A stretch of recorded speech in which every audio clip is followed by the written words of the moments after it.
Good morning all and welcome to my next video.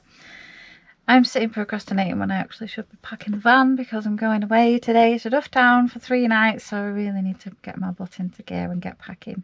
I need to wash my pots and stuff first. I've made a stew in the slow cooker to take for me and Brian for one of our meals. We should have enough meals. And we're arriving there today, which is Thursday, staying for 3 nights. So this is Brian's first proper holiday away in his van, shall we say.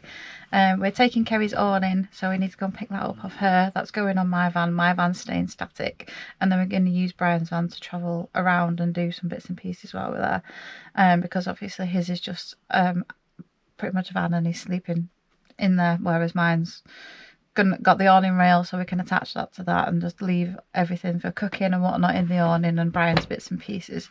And we could take Jura with us, and obviously Doug will just stay in my van because he doesn't really walk anywhere. I think I might take him with me to the Highland Games, maybe, depending on the weather, if it's not going to be too hot for him, and then maybe ferry him back at lunchtime and leave him for a nap. We're not fully decided yet, but today all we're doing is getting to the site, setting up the awning, setting up the vans, and maybe going off for a little walk. So we can get on from 1. We're going to that little campsite in Dufftown campsite. I'm going to take you for a little wander around there because it's a beautiful little place. And yeah, just have a nice chilled out 3 days, I think. I'm really looking forward to getting away for 3 nights because I'm still knackered. Literally yesterday all I did was jobs and pretty much rested. I didn't do a lot. I didn't even leave site. I think I went up to Glenmore Lodge, that was about it. And I went and did my shopping. But other than that, I just potted about and didn't do much. So I'm just going to try and cram as much as I can into these 3 days at Dufftown. I can't get on a whiskey distillery tour. They're all completely booked up. I had a feeling that they might be, but we're going to the Cooperage and we're going to see a castle that I've booked for us. So I'm really looking forward to this 3 days off. I'll pick you back up when we get to Dufftown, and we have to try and get this awning up. It is a air awning, so it should be easy, but we'll see. I've arrived at the Dufftown campsite, so it's a beautiful little site. Showers and toilet blocks, I'll tell you there later, it's stunning. But you've got a hookup and water and waste on each pitch. Car standing pitches. She said I'm okay to put the awning up any way I want, so I'll pitch this way around because I'm sloping that way a little bit. I like to have my head higher than my feet. So I'm just going to sort my mess of a van out. I'm waiting for Brian. He's got the awning, so he set off a little bit later than me. So I'll make myself a cuppa and a sandwich and wait for him to turn up, and then we can get this awning up. Hopefully it'll fit here. He's happy now we stopped, aren't you? Gladys is hot after that drive. It's a bit of a climb to get up here, but we're good. We got here, we're all okay. So I'm going to sort my van out, get myself a cuppa and make some food. Brian is here. Say hi, Brian. We've not got the awning up yet, but I think we do need to because it looks like it's going to rain, so I just need some food and a cup of tea before I tackle an awning. So that's what we're going to do. Have some food, have a cup of tea, and then we'll have the energy to tackle the awning and see how that goes. Okay, it's up. Look. I remember why I don't do awnings. That was hard work. We're now on 3:20. I need a break now. I'm not good. But we're all up. Jerry's lay there. Hey baby. We got the cooker set up there. All my boxes. Brian's food. And Doug is late in the van in bed. So Brian's going to get the big kettle and I need another cuppa. I'm jealous. Brian's got a whistly kettle. Okie dokie. We're going to go for a little walk around the site. So this is my pitch.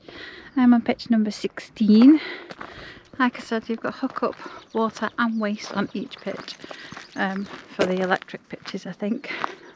The site is on, as you can see, a hill. I don't know where Doug's going. This way. Come on. And Brian's on pitch number 14. So we couldn't actually get pictures together, but it doesn't really matter. There's only one away. So over here you have the tent pitches. I think they've also got another space for tents when it's quite busy with tents. Yeah, so that little building just behind, you rent that and you can have like, you all sit outside, there's benches and then you've got like cooking in there. And then up in this direction You get to go right to go to the campsite, and then we've got all the cottages at the back here, which you can rent. I think there's 6 of them, but we did look into it, but it was all full. Really? There's only a couple of dogs as well now. Yes, I think there was 2 or 3 that took dogs, and that was it, and they were all full. And now I can see why Gladys was so hot and the fan was going when I pulled up, because look how high we've come up. And then that driveway was a bit difficult because it's narrow and bumpy, and I did have to come up it in first gear. So there's one of them. I think that's the little one. There's another one just up behind me, so that's one of the small ones. And there's another one here, a little laundry behind me, and there's something called a neep shed, but people are sat in there on tablets, and there's a little kitchen area in there. Then just over here is reception and the office. You don't have to actually check in at reception, they just write it all down on the board. I'll show you where that is. It's just literally on your way into the site.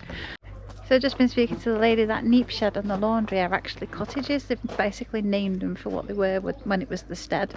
And you've got a little games room here, so you can borrow all the little games. How cute is that? So you come in just behind me here, and then you've got the board which has got your pitch number and your name on it. I won't show you for very long, it's got people's names on it. And then you've got the little map of the site just there, so you can find your pitch.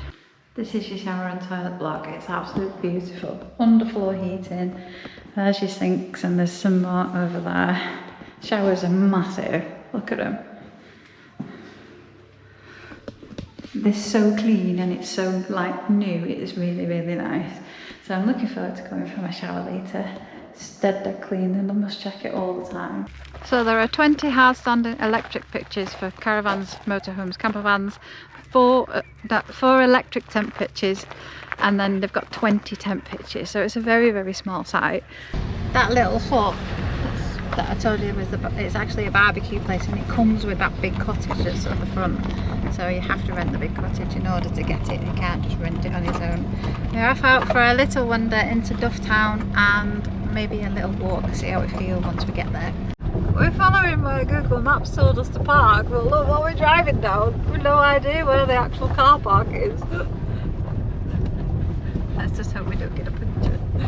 We're in the car park, which is this teeny weeny, and these are obviously overnight in here, and they're taking quite a lot of space up, which isn't very good. This is where we're going, Auchindoun Castle. One's English, one's from the Netherlands fans. So you got a little sign there saying castle, so we follow this down here. Apparently it's only a 30-minute walk, it's not a long one. Fucking hell. Jura's going mental. There's our first glimpse of it. That's pretty amazing. Look at how high up we are.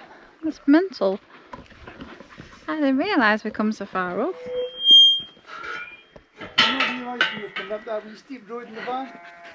Yeah, well, Gladys realised because she was hot. This castle was built as early as the 1470s, so it's very, very old. You can see the timeline of what's happened. The worst atrocity was apparently Corgarth Castle, and its occupants were burned, ordered by Sir Adam Gordon of Auchindoun.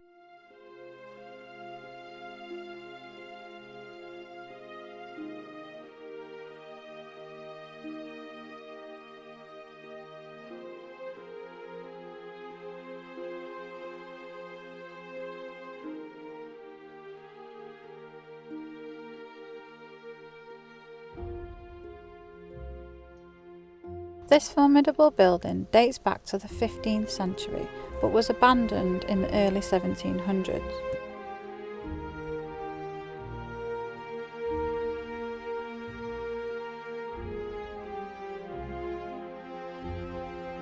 Built by Thomas Cochrane, a favourite architect of James III, this stronghold was built with defence in mind.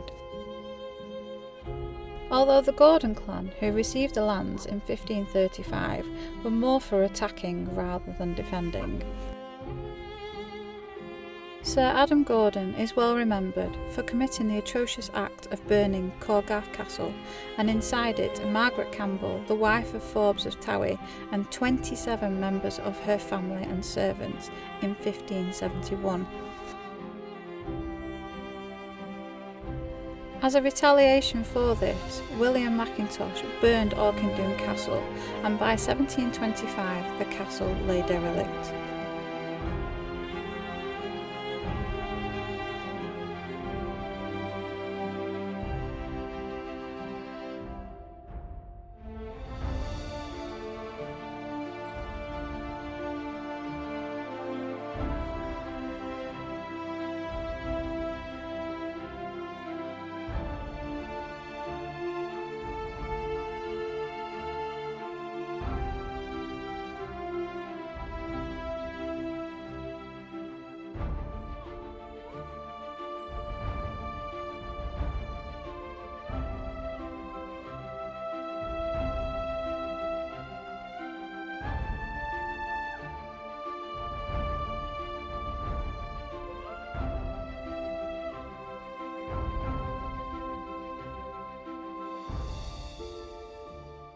That was worth the walk to go and have a look at this, but we're both starving, so we've got to go back through Dufftown, so we're going to see if the Chinese is open and get Chinese, even though I brought tons of food, but I can always take it home.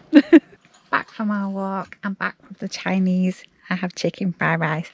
Brian's got sausage and chips. He's more fuzzy than I am, so I'm going to tuck in, and then I'm probably going to have a shower and not do a lot, I don't reckon, because I am knackered. I'm all showered and had my tea and had a little bit of Prosecco, so it's time for me to go to bed. I am absolutely shattered. So I'll pick you back up in the morning when we are going to the Cooperage. Let's see what that's like. That's already been pre-booked. We're there for 11 o'clock. So I'll see you all. Good morning, beautiful people. I slept really, really well. The van is definitely on a big downward tilt. I should have brought the little chocks that I've got, but never mind. Hindsight's a wonderful thing. I'm up, I'm dressed, I've had a bit of breakfast and a cuppa. I'm about to take him, because I let him out for a pee, but he didn't do poop. So it's time for him to go and do his morning ablutions. He went to go out. And Brian's gone for a shower. Then we're booked in at the Cooperage for 11, so we're going to head over there for 11 o'clock. So I'll just take him out for a quick wait, and then I might have another cup of tea to try and wake myself up a little bit. I slept for 9 hours, which is a lot for me. I must have been absolutely shattered. Awning's still up and all okay. It's not very windy or anything. So I need to tidy up in there a little bit. Maybe give it a brush out before I send it back to Kerry. Because we've been walking stuff in and out, and obviously Jorah and Doug have been in and out of there as well.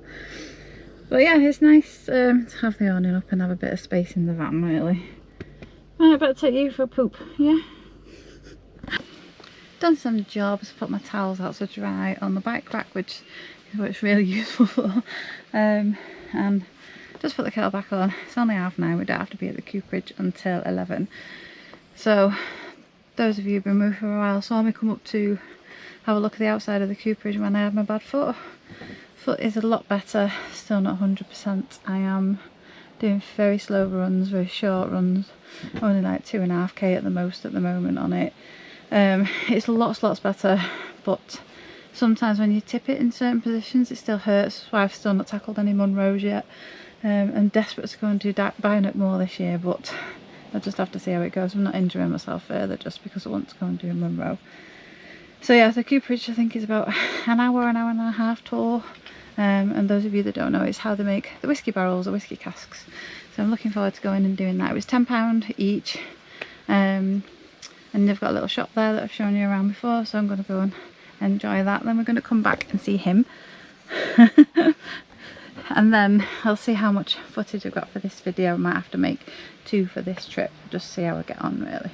And I just want to say a big thank you to everybody that put really nice comments on my last video about me going away on my own a lot lately. I do like going away on my own. Now I've got used to it. It's obviously nice to do something like this and come onto a site where you've got showers and toilets and free access to water and things like bins. But I do like going off and doing my own little wild park ups now, whereas before I was so scared to do it. So yes, I'm glad you're all proud of me, because I am proud of me too. We're here at the Cooperage and just about to go in. Just need the toilet desperately before we go in. Brian forgot his pillows, so we've just been into Dufftown to try and get some, but there isn't anywhere to buy one, so he's just gonna have to dig some of my cushions, I think. So you remember this from the last time. You've got the little whiskey barrel man, and then there's the borehole. Let's go for a pee and go and see what this is about. One of the reasons I love travelling in a van is because I can always stop for a pee when I need to. But the Cooperage has beautiful toilets. Look at these. Pee done. Let's go and see what this is about. We're inside at the gallery. So this is them fixing the barrels. They bring some of the barrels back and recycle the staves in the car. And then I was just reading some of the staves that they can't save, they use for smoking salmon and things like that, so everything gets recycled, which is really, really good. As you can see, the windows inside are absolutely covered in sawdust. But they're bloody heavy, them things, so they have to be fit to do that.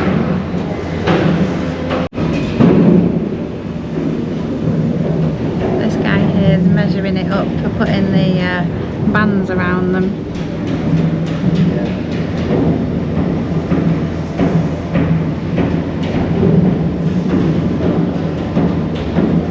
In the northeast corner of Scotland, there is an historic land formed by fire and ice. It is a romantic and picturesque landscape, where our trees watch over our glens, gorges and river valleys. It is a land where we are blessed with abundant water, intermingling with our native peat as it flows in our rivers and burns. This is Speyside, the heart of the Scottish malt whisky industry, and it provides the perfect environment for the making of Auchindoun, the water of life. The Speyside Cooperage has been home to the ancient art of coopering since 1947. Founded by the Taylor family, the Cooperage had modest beginnings with only 6 coopers. The skills of coopering have passed down through generations from father to son. And today, young people still want to learn this ancient art and use the old tools. The Cooperage has always had an apprentice training program. It lasts for 4 years and is supervised by a journeyman cooper. Still using many traditional methods, our coopers are busy shaping, shaving and charring casks, preparing them to be shipped across the world. The wooden staves are carefully selected by the cooper. Our casks started off over 100 years ago as a tiny acorn, historically in the forests of North America, but with wood now also selected from various species of European oak and, more recently, even Scottish oak. Mighty oaks from little acorns grow, and they grow tall and straight and produce a close-grained wood which is the wood of choice for maturing whisky. The cask is assembled and secured with metal hoops.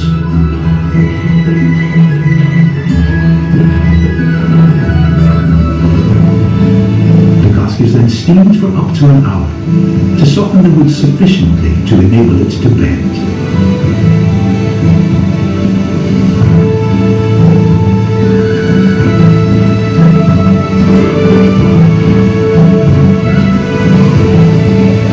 Once the wood is soft, the open end can be drawn in using a windlass and secured with more metal hoops.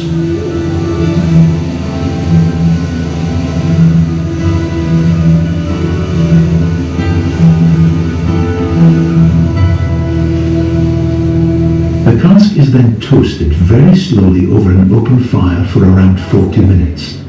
This sets the shape of the wood, and it opens up the grain on the inside of the cask. This caramelizes the wood and releases wonderful flavours, which help influence the flavour of the whisky. The cask heads are made from quarter sawn timber and assembled in our heading facility, before being carefully fitted and sealed into the crows at the top of the staves with a reed or flag. The exact size of the hoops is critical for a good, tight fit, and here the experience of the cooper is essential. A bunghole is now cut.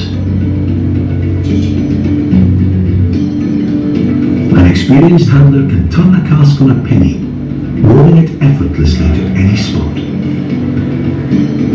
The cask should pass the final test when compressed air and water are injected into the bunghole to make sure the cask will not leak.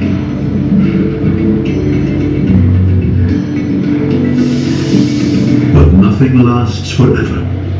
Each year, we lovingly repair and recycle many oak casks used throughout Scotland and the rest of the world. These tired and damaged casks are given a new life by a process called de-char-re-char. This involves stripping away the old charcoal from the inside of the cask. The cask is then recharred over gas burners, which opens up the pores of the inner surface of the cask to once again release the natural flavours of the oak.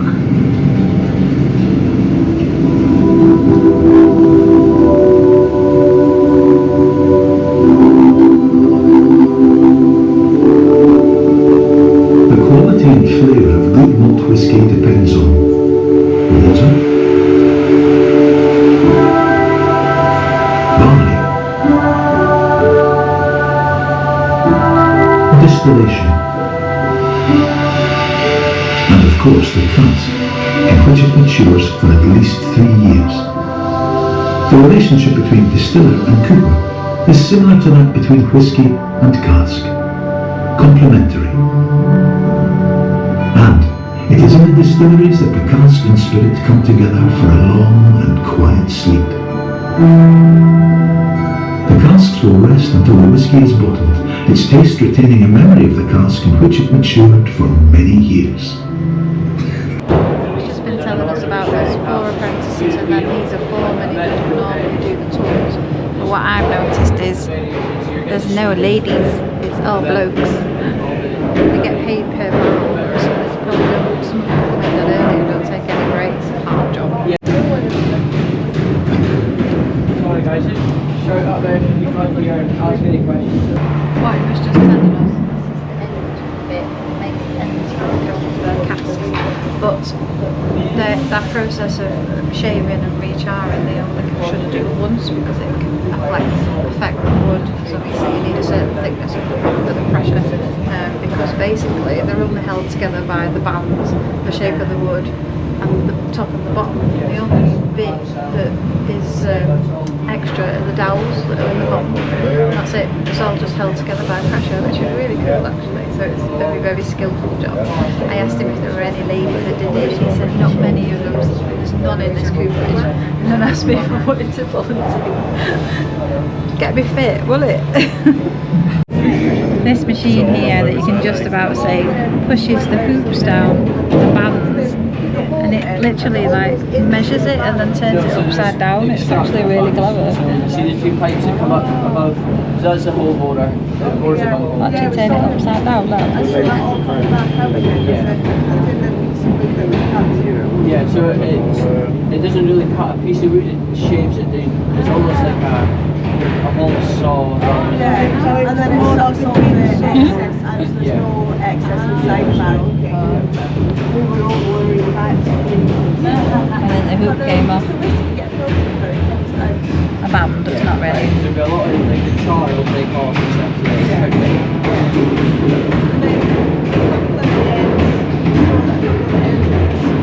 So they just kind of release the back and the pressure just goes. Yeah, that's right.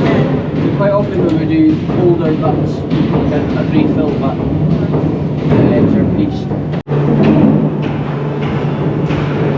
Still on the same barrel. I think you're struggling with that one a little bit. This is the testing place where they put pressure in it and then water will bubble out if it leaks, so you can say whether they get paid or not basically. Get to taste the whiskey as well. She's put a bit of water in there. It's quite strong, it's nice though. That's our tour finished. It was actually really good and really interesting. Brian's got himself a little carry out because he's a designated driver. Well, that's a 10-year-old Speyside whiskey that I've just had. Now obviously normally when I drink whiskey I'm already drinking, so I'm not pissed or anything, but because you've already been drinking it makes it easier to drink. I find it difficult to just drink it on its own. Should we push later? Yeah, we brought some whiskey with us to celebrate tonight before we go to the games tomorrow. Here we go, back with my wee man, and I needn't worry because look, absolutely fast asleep. Bless him. Hello. Hello, did you smell your mummy? Hello. Hello, hello. Hello, baby. What's you snoozing? Oh, he's so cute. Oh, cute boy. Mummy's cute boys. So we're going to have some dinner and then going out to do something else. Yes, you're a good boy. You're the goodest boy. Yes, you are. Did you miss me? He's only been gone an hour. So he's been absolutely fast asleep that whole time. Bless him. So just had some sandwiches and I'm just having a quick drink. Then we're going to go off and do something else, but I'm going to show you that in the next video. I think I've got enough footage for this video, so I want to save the next video for doing what we're doing this afternoon and the Highland Games tomorrow. So I'll sign this video out and say thank you so much for watching. I hope you enjoyed Dufftown with me, and pick me back up in the next one when I'll show you a castle and the Highland Games. See you later.